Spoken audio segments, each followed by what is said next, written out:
President Biden said yesterday that the U.S. military is speeding up evacuations of Americans and Afghans as the situation at the Kabul airport, as you see, deteriorates. A CBS News poll finds that 63% of Americans support removing the troops from Afghanistan, but 74% believe this withdrawal has gone badly. Ed O'Keefe is at the White House, where he questioned the president at the news briefing. Ed, good morning to you. The video and the reports are so upsetting and disturbing.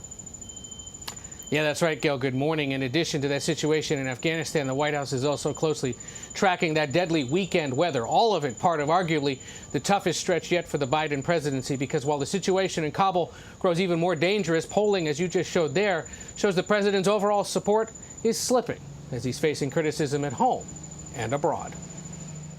We are proving that we can move those thousands of people a day out of Kabul. President Biden tried to ease concerns Sunday about the U.S. withdrawal from Afghanistan. There is no way to evacuate this many people without pain and loss of heartbreaking images you see on television. It's just a fact. The president said the U.S. is now actively monitoring potential terrorist threats to Americans and Afghans as chaos unfolds in Kabul, with particular concern about ISIS-K, an ISIS affiliate that's an enemy of the Taliban based in Afghanistan. We're under no illusions about the threat. Mr. Biden continues to face a litany of criticism as the U.S. executes one of the most elaborate mass evacuations since World War II. This is one of the biggest debacles that we have seen in the last several decades. The White House is denying what we know is happening on the ground.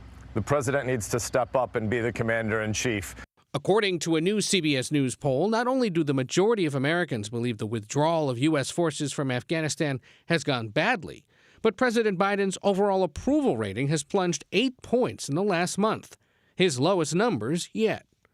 And the survey shows a majority of Americans no longer consider the president to be competent, focused, or effective in the job. What would you say to those Americans who no longer believe that you're up to the job?